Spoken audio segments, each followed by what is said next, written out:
हुक्मरान साहब व्यस्त है धूम मरिका पीने में, तो राम मंदिर या बाबरी का प्रश्न नहीं मैं लाई हूँ। घायल भारत चीख रहा है, चीख सुनाने आई हूँ। महोदय, डर धक से तब गुजरने लगता है जब मेरी आंखों के सामने ताज, पुलवामा, छत्तीसगढ़ में शहीद हुए जवानों के शत बेशत अचली शरीर के टुकड़े, रेत की तीली से होकर ऊपर जाती लाशों के ढेर और कश्मीर की धूल से सनी लाल रंग के सड़कों के दृश्य सामने आते हैं।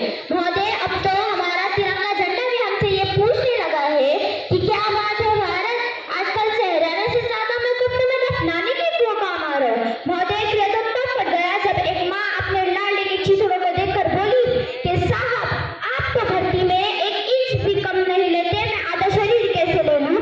साहब, आप तो भर्ती में 1 इंच भी कम नहीं लेते, मैं आधा शरीर कैसे ले लूं। महोदय, किसी भी युद्ध को जीतने के लिए पहल करना सबसे जरूरी है, क्योंकि इतिहास गवाह है कि पहल करने से बड़े बड़े युद्धों के परिणाम बदल दिए गए हैं। परंतु आज मानवीय कारण के हमारे देश के नौजवान इस कदर बंधे हुए हैं कि वो आज अपनी ड्यूटी पर खड़े होकर भी पहल करने से डरते हैं, क्योंकि महोदय उन्हें कटघरे में खड़े होने का डर सताता है।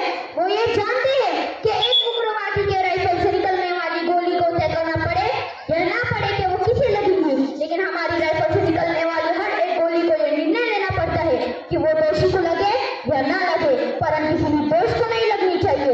यदि ऐसा हुआ ना तो ये समाज हमको छोड़ेगा, ना ही तो ये तीर का ताल बनाने वाली मीडिया। मानवाधिकार ये किसी का जवान को दबाकर युद्ध के मैदान में छोड़ देना ये कोई वीरता नहीं, क्योंकि महोदय फूल को शिंगार दो ये मुमकिन नहीं, एक वीर को झटकार दो ये मुमकिन नहीं, जो हाथ बांधे सेना के ऐसे मानवाधिकार के पालन संभव नहीं। महोदय, तकलीफ तो मुझे तब होती है जब आजकल का ये नौजवान कान में हेडफोन लगाए तेजी से बाइक चलाते ये भूल जाता है कि जिस धरती को वो रौंदते हुए जा रहा है उस धरती का एक एक इंच हासिल करने के लिए हमारे पूर्वजों ने खून की नदियां बहा दी थी। तकलीफ तो मुझे तब होती है जब आजकल का ये नौजवान जिसके कंधों पर जिम्मेदारी थी अपने देश अपने समाज के आशय को बांधे रखने की, वही युवा आज मुझे पबजी गेम में डूबा और शराब की लत में भिगा हुआ नजर आता है। महोदय, केवल सेना में भर्ती होने से इसे हम देशभक्ति नहीं कहते।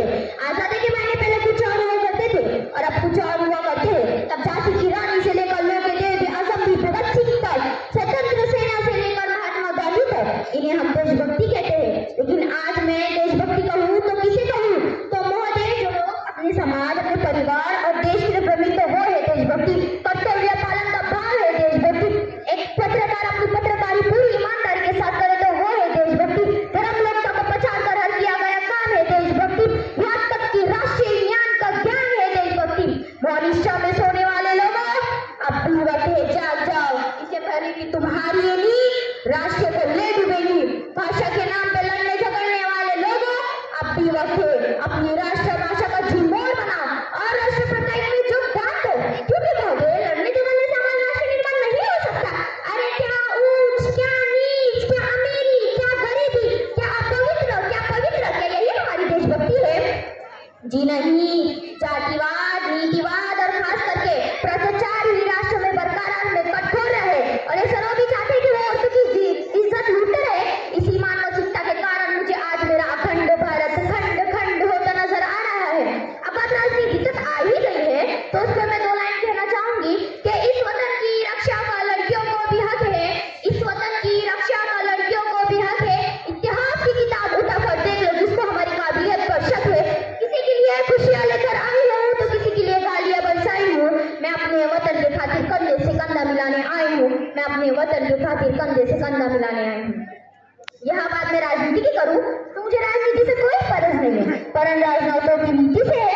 तो चुनाव कोई राजा नहीं होता, ईदगार होना चाहिए जो अपनी जनता की हर मुद्दाओं का निदान कर सके। और हाँ, लड़ झगड़ कर नहीं परंतु सोच समझ कर जब ये विचार लिए जाएंगे तब हमारा राष्ट्र निर्माण संभव होगा। तब ऐसे देशद्रोही को मैं कहना चाहूंगी कि ए हवाओं में जहर घोलने वालों, ए हवाओं में जहर घोलने वालों, फिजाएं हमारी इशारों से बदलती है, तुम क्या बदलोगे युवा हस्ती हिंदुस्तान की। शेरों के जिगरों में अभी माँ भारती बसी है, शेरों के जिगरों में अभी माँ भारती बसी है। विश्व के सामने सर उठाकर जीना है तो विश्व की चुनौतियों का सामना करना होगा, क्योंकि महोदय अकेले तो कुछ नहीं कर पाएंगे, मिलने की ताकत बहुत अलग होती है। महोदय अकेले